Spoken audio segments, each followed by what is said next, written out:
Hey, I don't know if you saw in the news, Bradley Wiggins, ex-Tour de France winner, has come out, he fell off the rails a little bit. Right. And admitted he went through a period of just taking a shitload of cocaine.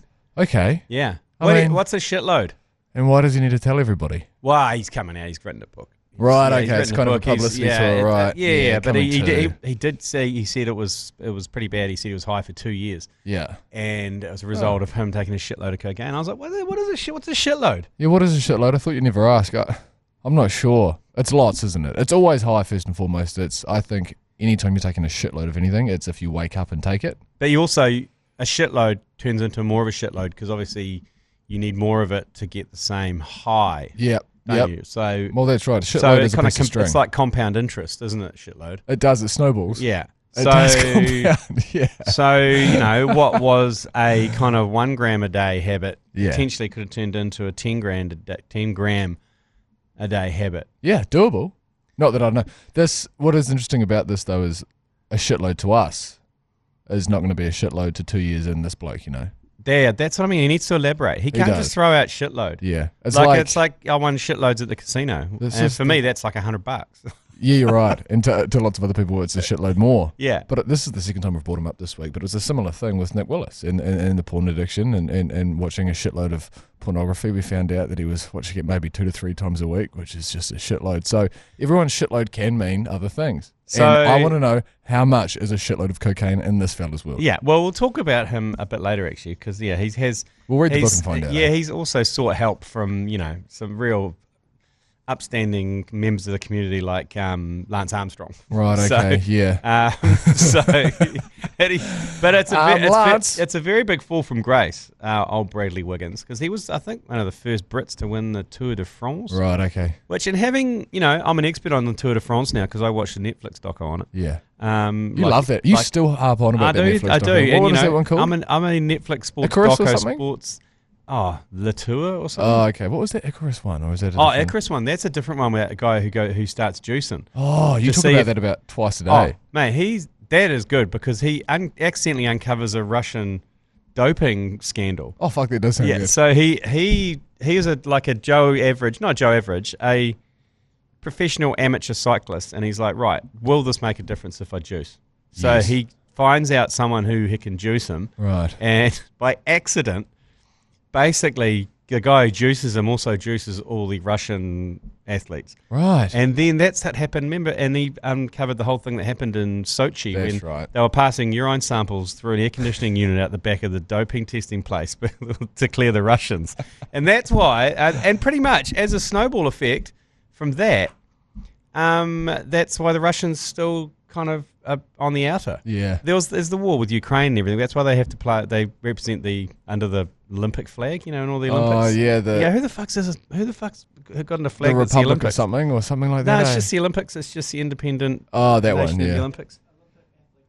Yes, it's the Olympic athletes of Russia. But wasn't their last Olympics like a whole bunch of rowers, for example, just in what looked like white singlets, generic kind of sim-like behaviour? Yeah, they were like NPCs. Yeah, that's what I was looking at for. the Olympics. So Icarus is good, but it's not on Tour de France. The Tour de France one, there's one called Le Tour, and then there's another one that follows the Movistar team or whatever. But it's pretty brutal. Yeah, I bet. Real brutal. And so he was the first Englishman. And then he went on to win. He won. He helped open the Olympics in London, and then won the time trial gold medal there. So hometown hero. And then he went on into Rio and won the gold medal there at the Olympics. And he just couldn't deal with his fame. I think it's one of the more professional and beneficial approaches that I think a modern athlete can take now. This kind of character arc that is be good at a sport, retire a little bit early, develop some kind of habit, spend all the money you've made, and then you run out of money, have a great time, just have like 3, 4, 5 of the best party years of your life, just really send it, and then go, you know what, fuck, I've really fucked up here, let's write a book about this, let's get my life back in order, make a whole bunch more money, and then, go into your 50s, 60s, 70s, hopefully feeling okay. I think that's pretty much, that's how most of the sports coaches, career coaches talk to their athletes. I think so too. So once you leave, just go off the rails for a few years. We'll talk about that a bit later because it's on the agenda. So I was just. we're going to talk about that later, I just wanted to throw it out there. to people, and if you want to let us know what they think a shitload is. Okay, here's an example. I had a big night last night. Did you? No, I'm being you. Oh. You come into the office, Mashy, and you go, oh man, I had a big night last night. I drank shitloads of beers. That sounds like me. What's all that? Last week. That's how many beers? What's a shitload? Shitload for me, 2 boxes.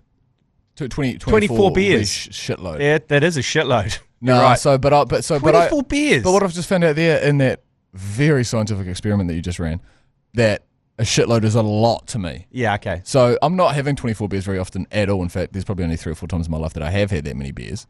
Yeah, more. That's a day. That's a day drinking. It's a day sesh, yeah, or crate into day, the or evening. whatever. But yeah. that just goes to show that I don't use the phrase shitload lightly. Okay. What would you say shitload? A dozen, maybe? Yeah, is the I average think person for shitload? me, I think a shitload is like a dozen beers. Like, I sat at the bar and like had a dozen pints. That's a shitload. I'm just babe, I had a shitload of beers last night. No, you're right. It is closer to a dozen. Yeah. A fuckload's about 24. Yeah, I mean, if you said fuckload, there would have been more. Yeah. Okay. Anyway, live from the Export Beer Garden studios, this is the agenda for Wednesday, May the 14th. The Agenda Podcast, the home of sporting nonsense and claptrap. Brought to you by Export Ultra. It's like the lid I'm wearing. Yeah, I do. It's the DWZ hat and built-in flowing black mullet off the back. It is flowing today It as is well. flowing, and it's got the curls in it. It even got the same shine as DWZ. You know, it looks like he runs a Brill cream through that. Yeah, I'm trying to figure out what kind of vibe you're giving off. And then I realised it was Glass Barbie. What the fuck are you saying, man? Yeah, it really is. It adds a level of aggression. Where's the vacuum cleaner? This place is disgusting. It's so dirty in here. Why is it so dirty? It needs to be cleaned up. Oh, it's the jersey. It's the kind of There's vest. so much K Road energy coming out of him. Yeah. I should be in the meth lanes, running up and down the meth lanes. But I understand they are going to be coming back hard and fast because obviously DWZ is He's back. He's back. He made his return. He is back. So I was thinking about DWZ, and we had a couple of interactions with him last year with Hallensteins, I recall. Yeah, okay. Doesn't wear a hoodie. Refuses to wear a hoodie because it messes with his moulet. Okay. Right, this is interesting. Yeah, he prefers the moulet to rest on his shoulders. Of course, if you have had longer hair with a hoodie, it does prop it up slightly. It bunches it up a little bit. But like, yeah, there's a bit of just lifting the covers there a little bit. Yeah, anyway. So how kind of insisting was he? Was he like, I'm not wearing a hoodie. Yeah. That's yeah. Yeah, no, don't put that hoodie on me type gear? Correct. Okay. Yeah. Right. Fucking hell. So also James Fisher-Harris is back, which is a huge omen. Any insight to whether or not he likes to wear a hoodie or not? I wouldn't talk to him about much actually. He is terrifying. No. And if he said that he wasn't going to wear a hoodie? I don't think I'd even ask him. I was like, you can wear whatever you want, bro. Mate, please wear just wear whatever you want. I think one of the Aussie commentators said, no wonder the Warriors are winning because I wouldn't want to lose when he's captain either. Oh, fucking A. Fucking A. Apparently RTS is close as well. He is back in the widest squad, not quite starting yet though. Yeah. And then there's CNK and CHT. Just a whole bunch of Class A drugs you've got there playing for the Warriors. The Warriors. DWZ, RTS, CNK, CHT. There's JFH, is James Fisher-Harris as well. And they all play NRL. So DWZ, CNK. What's wrong with us? Why do we have to give initials all the time now? You know why we have to give initials all the time? What, because people can't pronounce them? We can't get them out. No. What? Dylan Watane Zelezniak? Yeah, but RTS, Roger Tuivasa-Sheck. Oh, no, we can get that one. You're right. Yeah. RTS just sounds a bit scackier, though, doesn't it? Charles Nickel Klokstad? Yeah. You can't say that? What is Klokstad? Is that Dutch? Sounds like it. Yeah, well, the way I say it does anyway. And, of course, he is running that slightly Third Reich-y haircut anyway. And was it Harris Tavita? Is that CHT? Yeah, Chanel Harris Tavita. Yeah. Yeah, actually, so all... They're not that bad. All of the ones that we do shorten or abbreviate who else? are easy. We might as well shorten the rest of the fucking team then. Yeah, let's get a squad list up. What's the squad list? Hang on, I'll get the squad list up. Because I feel like it's unfair. I mean, we're not commentating, of course, the league anymore, which is a real shame because commentating an entire game in initials, that must have been a world first. No one's ever done that, surely. So, okay, let's look at the team list here. For the Warriors, because I mean, why does DWZ? Obviously, it's just a bit of a mouthful, right?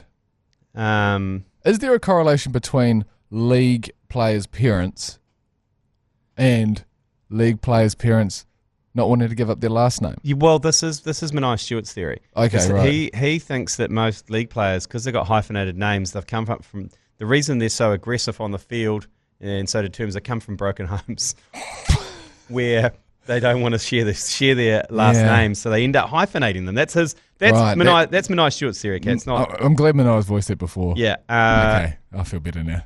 Okay, I'm just. For some reason, I'm not getting very far on the Well, who else do we have playing for the boys? I can't even think. Jackson Ford, that doesn't work. But what's the second name? Like, we don't have to do the hyphenation. We could do the middle name or whatever. Yeah. Okay, yeah, great.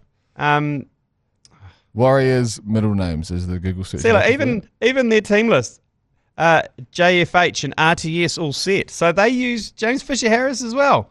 Do you reckon Webby in the locker room half-time goes, all right, RTS? You know, strap up. Okay. Boots on, whatever the fuck you say in the locker room. CNK at fullback. Yep. DWZ on one wing. Yeah. AP in the centres, Adam Pompey. Yeah, fuck AP. yeah. AP's cool. We've got KC, Kirk Capewell. TT, Tane Tuapiki. Oh, double T's. Double T's. Yeah, and then you got CHT. Yeah, which I've definitely done earlier as the morning. LM, Luke Kimika. It's a bit lame. Yeah. Then you got JFH, James Fisher-Harris. Yeah, JFH is fine. WE, so you got for Wayne Egan. Doesn't quite pop, does it? MB for Mitch Barnett. We just need to find a list of all their official middle names because it just sounds better with 3. Leka Halasima, LH. If he's got a middle name there, that could work. Yeah. LPH would be quite good. What's the etiquette on splitting someone's last name for them? Like Halasima there, can we go HS? So what is LHS? I don't think you can. You're going to have to throw a hyphen. You're going to have to throw a hyphen in there. Okay. Because there's a couple of hyphens in the opposition. Anyone still listening? Neokota, MN. Anyone still with us? Aaron Clark. Is that like a children's entertainer, Aaron Clark? Yeah, that is not a rugby league player's name, is it, Aaron Clark? EC. That doesn't really make sense. EC's fine. Tamati Martin. He should be TMM. Surely. TMM works good. He should definitely be TMM. Anyway, okay, there we go. Well, there we go. Well, Let's put that to bed quick. Okay. But hey, if you want to get yourself a DWZ, there's 50% off of these hats. Oh, yes, there is. So for the next home game, which is not this weekend, it's the weekend after against the Raiders. Yep. The Womb Raiders are coming out. Get 50% off, which makes them $10, which is pretty cheap. Yeah, bargain. Text shop to 3236. Use the code word DWZ on checkout. Get 50% off your DWZ hat. There you go. A while ago, you told a story, I think it was mid-commentary actually, of a certain person that was working for us for a while who struggled to send our stuff from the shop out to the correct address. Yeah. I just want to clarify, because I'm not sure if we touched on this, is that person is gone now. Yes. And if you do buy something from us... you'll get it. I assure you'll get it. Yeah, absolutely. I just feel like we need to say that. In fact, you know what? It hasn't been great for our brand. We'll throw in postage. It's free. There you Jeez, go. You're a good guy. We'll throw that in there. Jeez. Yeah. I mean, this is the by the end of it, we're not getting any money after the postage and the discount. We're not making. It's one of these. You've said before, we don't even know where the money goes. Yeah, we don't even know who the Shopify account's linked to. It's Wells. I'm looking at Wells. On the cricket desk, Mike Hesson. This is an interesting call. What the fuck is this? He's chosen to coach Pakistan white ball team. Yeah. And great for Mike Hesson. He's obviously been over there with the Pakistan Super League, coaching over there, coaching Hyderabad, I think. Now, when you say great for Mike Hesson... No, great for him, I think, because he gets to coach the national team, but it's going to restrict him massively. He's basically going to lose. Because he at the moment, he's probably making a bit of coin doing his YouTube videos about the IPL. Totes. He does a whiteboard. It's quite interesting. He does a whiteboard session in his lounge. Great for cricket nerds. And he is a cricket nerd. Yeah. He's a self-confessed cricket nerd. But he's going to get some blowback because Indian cricket fans, they're not logical. No. And they're not reasonable. No. And they're gonna unload on him. So how does it work? Do you think he might as well kiss the IPL goodbye? He's not going to get employed in the IPL anymore. He can't, especially at the moment. There's a little bit of anger, a little bit of issues going on. So he's chosen to take that. So he's going to coach the Pakistan white ball team. Not that it's about this, but have we got any idea for how much money? It's not a great history of Pakistan coaches. You remember Bob Woolmer? He ended up dead. That's right. In the hotel room after they lost a suspicious match. Okay. It's high risk. I hope this ages well. It's high risk. Not poorly. It's high risk. But, it is, yeah. And also, it's quite a little bit career limiting for him. Yeah. Because, I mean, you don't like to think that you would be excluded but that's what they're like. No. They are like that. Well, the good news is, though, is if we have to verse Pakistan yet again, at least that adds some kind of mana to the whole series and that Hess is coaching them. And the other question is, which is noted down here, is the New Zealand cricket coaching job that bad that you'd rather coach Pakistan? Yeah, that was going to be my next question. It's not a great look for us, is it? Because if you coach New Zealand, you don't forego any IPL options or any future Indian work. Right. Go to Pakistan. It's like they would go, you're not getting any work here. No. So what's wrong with the New Zealand job? Okay. It must pay so badly. That's the only thing I can think of. I think it does, doesn't it? Yeah. Oh, who knows? Well, I mean, if you're taking a life-threatening role over in Pakistan, as opposed to here, you would think that. Anyway, congrats though. Sorry. Also, yes, love you, mate. He's a legend. He's a great man, Hess. NZA versus Bangladesh. Are you following this one? Yeah. Yeah, no, I'm well across that one. The fucking weirdest thing that came out of that. Who's playing? Is that, you would have seen the clip because we put it up on our socials, and that is the wicketkeeper standing at... Yeah, I did see this. Standing at second slip. Mate, it's not seeming that much. And the bowler bowls one just outside off stump, short of a length. Great nut. Guy, I think he plays and misses. Is it about that fifth stump channel? He leaves it. It wasn't a bad nut. And it goes to where the keeper should have been standing, and instead hits the helmet that's behind the keeper and ricochets off to third man. It's real weird. It's hilarious is what it is. And then it's like, is there something going on there? Like it can't be anything match fixing or anything, because it kind of feels like one of those optical illusions though, doesn't it? Because I'm pretty sure when you're watching the guy, the bowler right in, is you don't feel like there's anything off. And then all of a sudden, the ball goes past the batter, and then the keeper's 3 metres to the left. Yes, with the ball hitting the helmet. The keeper's standing at second slip. It doesn't make any sense. But it doesn't look like it at first. Go watch it. And then, go watch it. It's worth watching. But then I'm like, is it dodgy? And then I'm like, if that's dodgy, that is a piece of mastercraft in match fixing. Yeah. Because they've had to rely on the bowler I hadn't even thought about hitting the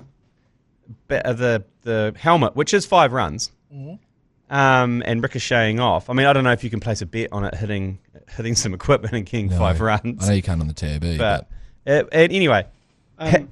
I'd just like to shout out the Indian fans that we have on social media who I put that video up and I was like, what the fuck is going on here? And there was a litany of replies saying, well, the ball hit the helmet, so it's 5 runs. Oh, thanks, guys. Yeah. No, we got that part. Yeah, no. The part we were most talking about is the keeper standing at second slip and not moving. And my other part of me, I think it's just stupidity. I think that keeper is not a full-time keeper. He's normally a slip fielder. Are we sure? And this is just my theory. And he's been chatting to the slip field because when you're in the slips, he's chat. Oh, fuck yeah. And then you stand and you wait, and he's chat. He's gone down into position, and he's like, oh fuck, yeah. I'm supposed to be keeping, because you can see him. He snaps around to like, why isn't the keeper there? And it snaps around, it hits the helmet, and then he goes, oh shit. No, that's a good theory. So I think he's just stupid. Yeah, I think so too. I don't think it's anything dodgy. It's pure stupidity. If you haven't seen it, go to the ACC NZ Instagram or jump on the Facebook and watch it. Because at first you go, what is going on? So the Bangers A. Bangers A versus New Zealand A. And that was the Bangers keeper, right? Wow. Bangers, the part-time keeper. The guy that was wearing the gloves. Yes. Yeah. Okay. Yeah. So anyway, go check that out. Any information on the standings of that fixture or nah? I don't know. No one knows. No, we don't need to go over that. I mean, if you're going to play for New Zealand A, that's probably the worst place to go. Why the fuck am I asking? Yeah. Anyway, hey, we're going to take a quick break. Got some rugby news to update you on, including a bit of Rieko Ioane and a bit of Jonah Lomu, a few Jonah Lomu stories coming right up. So I want to go Ioane. He's finally broken his silence around the fact that he's going to Leinster, the home of Johnny Sexpest. That's right. Who he wound up during the World Cup. He's expecting a 50-50 response. Is that what he's expecting? 50-50, yeah. He reckons he's done a straw poll of mates, and he reckons it's 50-50. Yeah. I think he's in for a rude awakening. Unless he scores a hat-trick in his first game against arch net rivals Munster or something. Yep. Then I think he's got a bit of work to do. He reckons he'd be happy with 60-40. I mean, it sounds a lot like he might have asked the Ponsonby fellas if, hey, boys. What do you reckon they're going to give me? Yeah. I reckon he's rung Geordie. He's rung Geordie. Rieko, you're about 50-50, brother. I reckon he's rung Geordie. He's like, Geordie, what are the fans like? Because, obviously they got some beef. And he would have gone, they're 50-50. You'll be fine, mate. Don't worry about it. So we'll see. His quote was, fans will be fans. I'm no stranger to a bit of this. Rugby needs more of it. And he's true. He's right there. I love this side of the game. We'll have to wait and see when I get over there. But admittedly, he won the internet when he put up Zombie. Yeah. To his own try and ruined Zombie for England for the Irish fans. Yeah, I don't know if they sing it anymore after that. I'm not surprised. Yeah. Okay, that's interesting. And what about Jonah Lomu news? I understand you've got some news stories. So Danny Kerr, he's an English halfback. Okay. He's just announced he's going to retire at the end of the season. He's 38 years old. Yeah, good man. He started playing rugby as a 17-year-old in the Premier Division in England. Okay. Some would know him. He got there was a bit of controversy in 2008. Him and 3 other English players got accused of sexual assault after an All Blacks test in Eden Park. I think I might remember at the that. Hilton. So he was involved. They got acquitted or everything got dropped in the end. Yeah, but anyway, he said he's been around for so long. He played 101 caps for England. He's been around for so long. He encountered Jonah Lomu at the end of his career when Jonah went over and played a bit of club rugby over in the UK. He said he was a 70 kg 17-year-old. Danny Kerr. Shit. And he said that Jonah Lomu, he said he respects Jonah Lomu so much because he took pity on him.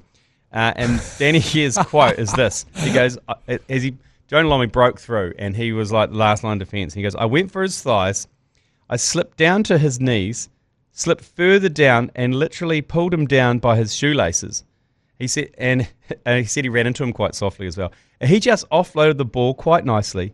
And then I was lying on the floor. I remember he picked me up, rubbed me on the head, and said, well done, boy. Oh. See, I don't know if I hate it or love it. That's fucking awesome, though, isn't it, from our boy Jonah? Yeah, he said that he didn't. He said he could have run straight at him at full pace. Instead, he kind of leaned into him and let him kind of tackle him and then rubbed him on his little head. He was, look at little Danny Kerr, look at your little 17-year-old 70 kg. That's wholesome as fuck. Yeah. Was that in some kind of retirement post or something like that he said that? Or was yeah. Well, of course, he's written a book. I think he's done a podcast or something. Anyway, he's retiring at the end of the year. Fuck, we should do a podcast. Danny Rose. Well, if you want to come on here and, throw a hot take out of that like that, that'd be great. That's him done. 38-year-old, debuted at 17. That's a long time. 21 years. Yeah. 21 years. A long time to be playing rugby. Well, it's a shitload to be playing rugby. Anyway, getting back to our discussion at the start of the show around a shitload of cocaine. Oh, yes, that's right. So Bradley Wiggins, he was knighted after he won the gold medal in London and the Tour de France. He revealed to Lance Armstrong after Lance Armstrong reached out during his recovery from he called himself a functioning addict, and he did a shitload of cocaine. Fuck yeah. So, like I said, first British rider to win the Tour de France in 2012. So he struggled to cope with his sudden fame. So who's this talking here? Who have we got? This is quotes from his book or maybe his podcast. There were times my son thought I was going to be found dead in the morning, which isn't great. No. Wiggins wrote, I was a functioning addict. Now, a functioning addict. He thought he was a functioning addict, didn't he? Yeah. I don't think there's such a thing as a functioning addict. I mean, eventually, look at Polkenhorn. Eventually, it comes spiraling down. Yeah, this is part of the self-reflection process, is deciding that you're not functioning. You weren't a functioning You addict. weren't functioning. You're an addict, brother. People wouldn't realise I was high most of the time for many years. Yeah, well, I think people would realise because, like you said one sentence ago, there was times where your son thought he was going to wake up and find his dad dead in the morning. It's a bit like the revelation from Matthew Ridge on a podcast that he did that, for years he was on meth. Yes. And it surprised no one. No, that's right. Everyone's like, well, yeah, of course you were. You were riding up and down Ponsonby Road on a BMX shirtless with big white headphones weaving in between traffic. It's kind of like wearing a People rug. knew it, mate. It's kind of like wearing a rug or getting a rinse. You think people don't know? People know. I assure you people know. Yeah, look, even if you roll a kind of chestnut, even that kind of chestnut into a grey, we know. Yeah, we know. Yeah. Anyway, he says I was doing shitloads of cocaine. Yeah. I had a really bad problem. It'd be good if he gave some numbers there because it would really help. My kids were going to put me in rehab. Again, though, no one will be able to tell that he was an addict. No. My kids were going to put me in rehab. I was a walking tightrope. I was like, okay, maybe the kids should have. This is quite full on. There's no middle ground for me. I can't just have a glass of wine. If I have a glass of wine, then I'm buying drugs. Right, okay. That's a real hair trigger, isn't it? What I would do is not have a glass of wine if I was him. Yeah, my proclivity to addiction was easing the pain that I lived with. Yeah, so there we go. Like I said addictive earlier. personality. to win the Tour de France, you've got to be a bit of a psycho. You've Yeah. got to be a psychopath. All these guys are chasing something for so long, and when you give it up, what else are you going to do, I suppose? I mean, hopefully, if you're lucky, media finds you, and that keeps you distracted enough. I mean, I suppose cocaine will come slip in the side door that way, but, Speaking of which, Michael Slater, another fall from grace, former opening batsman for Australia. Yeah. He's just been done for domestic violence. And they are stripping him of all his Hall of Fame accolades. Right.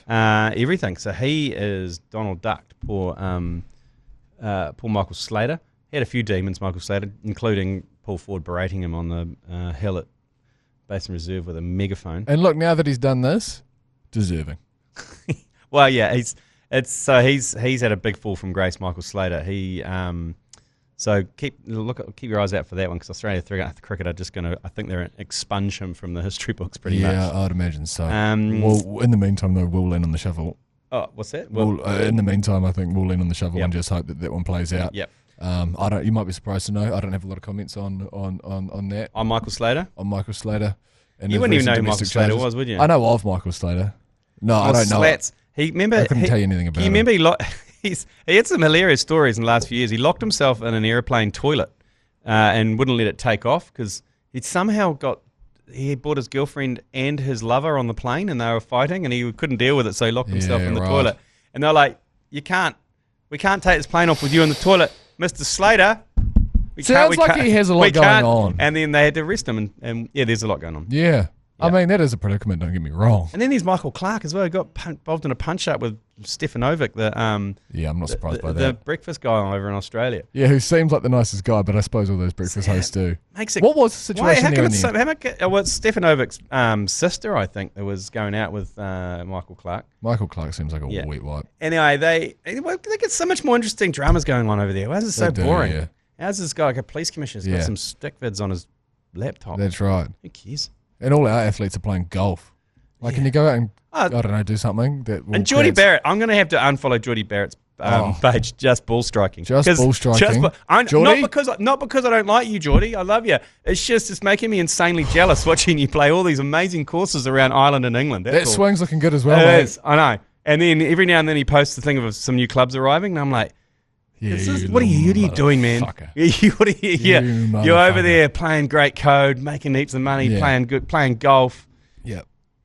I think an unfollow is the only option there. Yep. Well, no, you know what? It's been fun, Geordie. I won't unfollow him. I'll mute him for a bit. Yeah. I'll mute him for a bit. Okay, that's a good idea. That's how you start. I still want to slide into his DM, so when he looks back, he's following me. Not that I mean, it sounds like you've got it down. Plenty of practice for you, and yeah. Anyway, hey, don't forget. Obviously, we're on iHeartradio, Spotify, Apple, wherever you get your podcasts, but we're also on YouTube. Search the Alternative Commentary Collective on YouTube. Hit the subscribe button. We'll send you out some prizes every month or so. We're going to dish that out if you want to see us in the flesh. Right, and also, as I mentioned yesterday, last few days of New Zealand's next top commentator, thanks to the legends at Max Raft. Text Max to 3236, your chance for you and a mate to commentate the Super Rugby final if you think you're hard enough. Get involved. Okay, another quick ad break, we'll be back. We've got quite a few yours pleases to get through. Oh, shit. Yours please! Brought to you by Export Ultra. If you haven't done one of these already, it's pretty easy. We welcome all comers. On the yours please, you can ask us anything. I mean, for example, I think we're getting quite a few on rear vision windscreen wipers.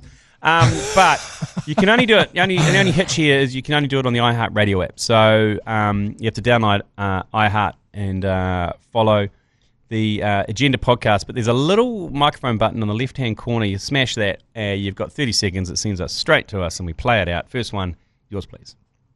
It was great tactics by the Crusaders to lose on the weekend, because if you think about it this way, the Chiefs are now going to finish number one, and let's say they make it to the final. The final's going to be in Hamilton.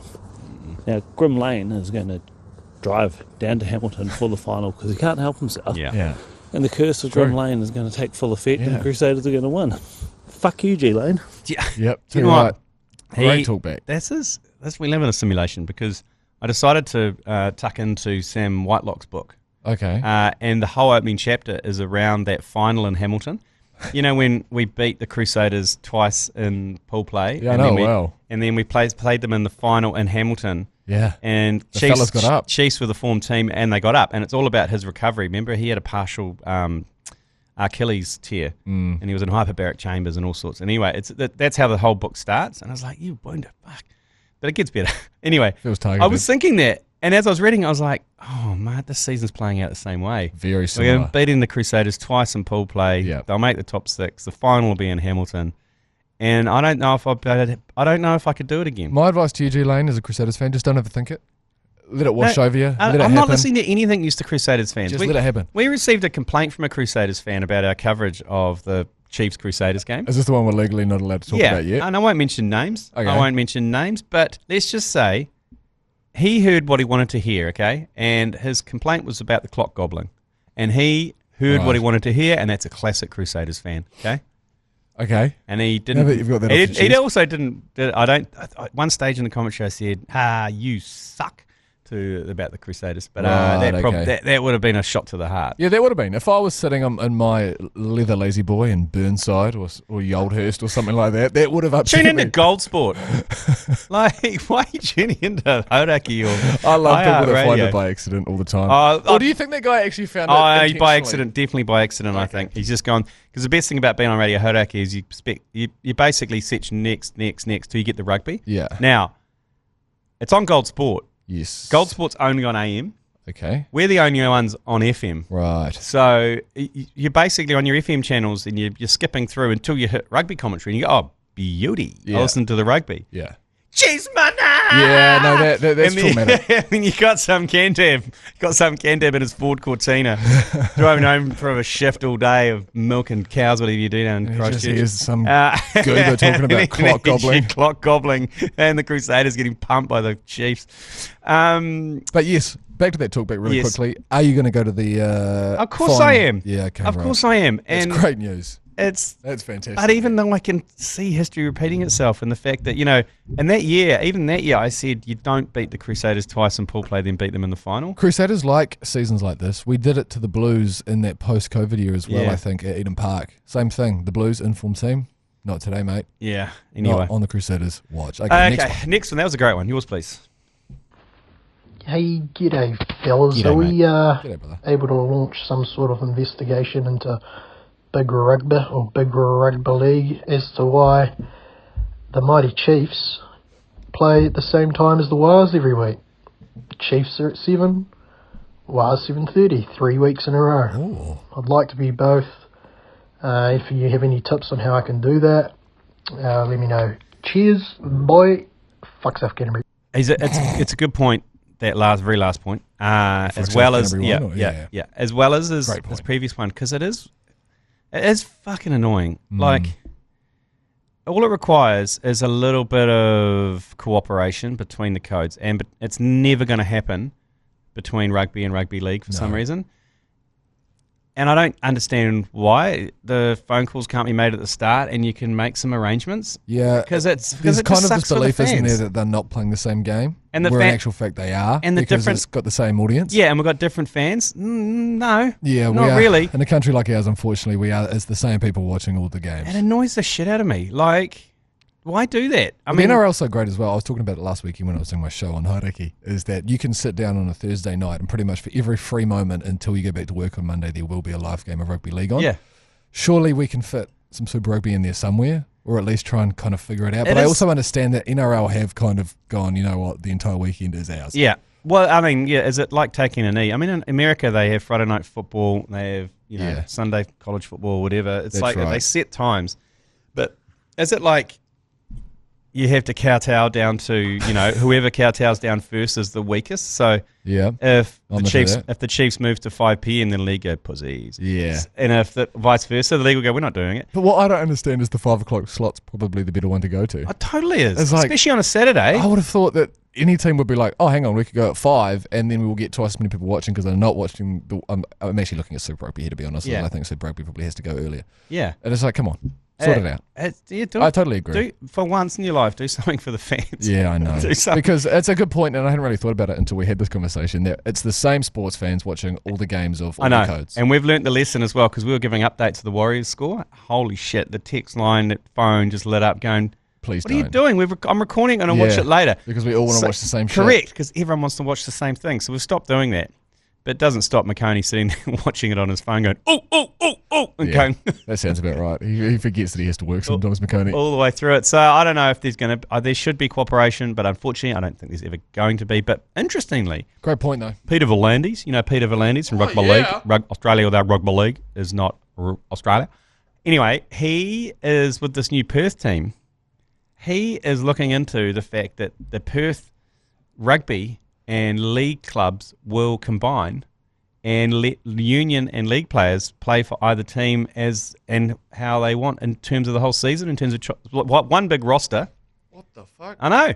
He goes, we're looking into it. I'm not saying we're going to do it, but we're looking into it. Is the idea that you can start the season playing for, I don't know, the Perth Badgers or whatever the fuck you want to play for. The Western Force. For the NRL side. And then you go halfway through the season and go, actually, you know what, I feel like I might be a bit of fucking blindside. No, I think it's because the Super Rugby season's over in a couple of weeks for the Western Force. Right, I thought for a second there V'landys wants people flip-flopping between codes. Yeah, you can do that too. Oh, fuck yeah. Yeah, and maybe blood some players in the Western Force and then move them over to it's the Western Bulldogs.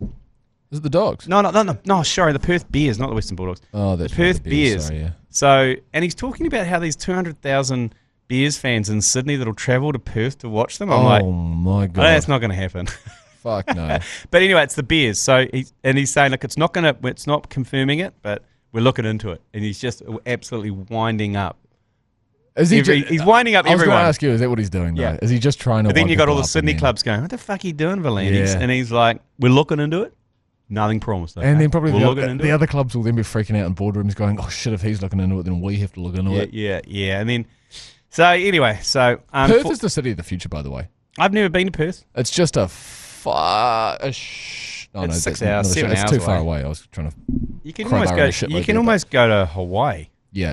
Yeah, you might as well go to the States. Yeah. It's so far away, Perth. But fuck, it's the city of the future. I heard it's good. I heard it's a good time. Head down there to Fremantle and get a boat out and get blotto on Rotto. Speaking of a shitload of cocaine, go to Perth, mate.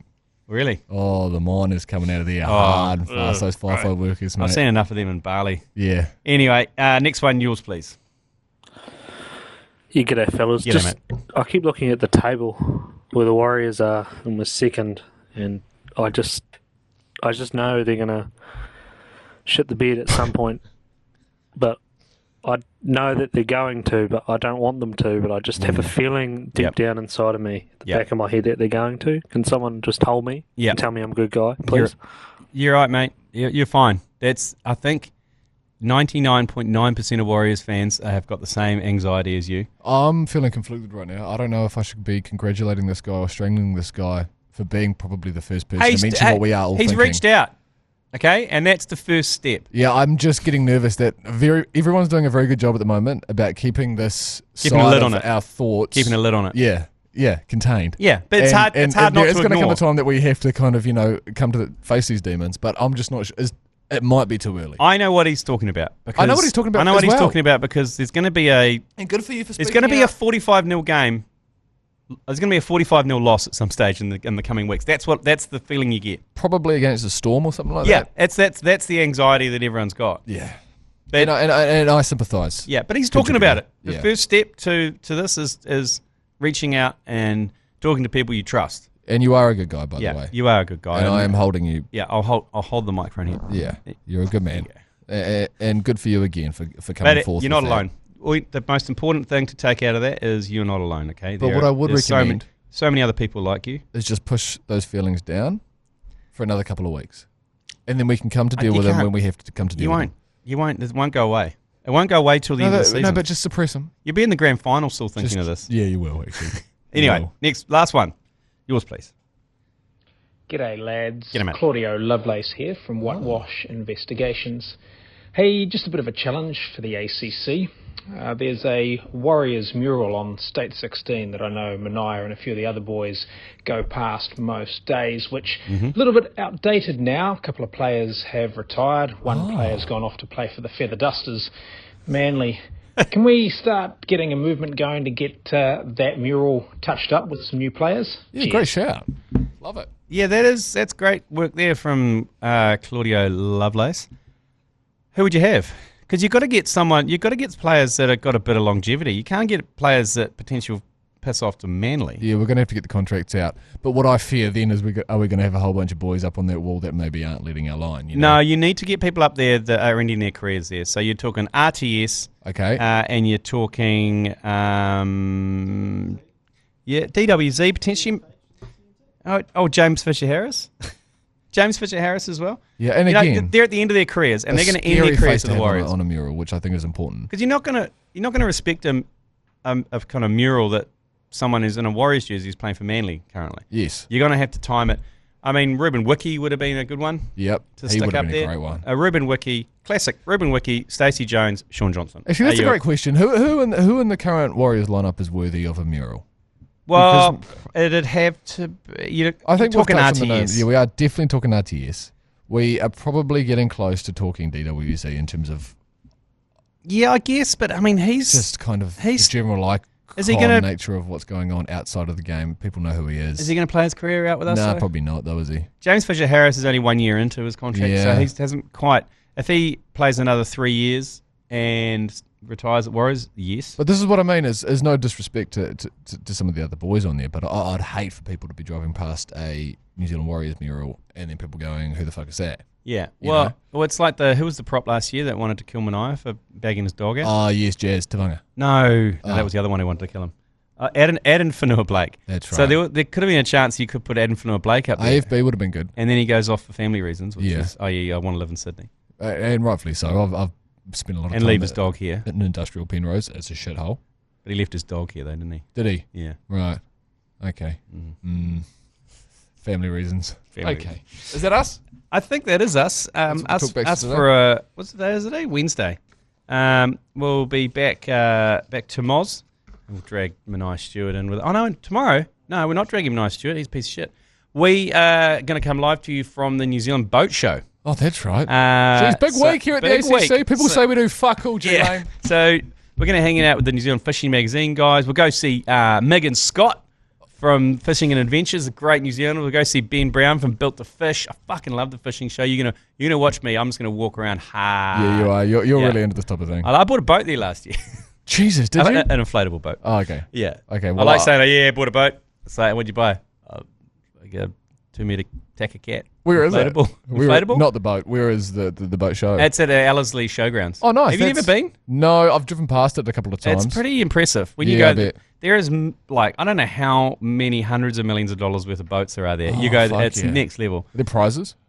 There is so many prizes. I take my kids and I basically QRing my fucking face off like for about 2 hours. Oh, QR coding your face off. Yeah, QR coding every entry form, and then I just get the questions for the next week. Did we win? Did we win? Did we win? Yeah. Did we win? Did we win? I was like, no, but check out my junk info inbox. Oh, I bet. And also lots of free lollies. Nice. Big lolly jars you can get. A lot of QRing. Fuck yeah. A lot of QR competition winning. So when we do a podcast from an exciting event like that, is it a walk and talk kind of Formula One grid approach? No, I think we're not gonna Martin Brundle it. We're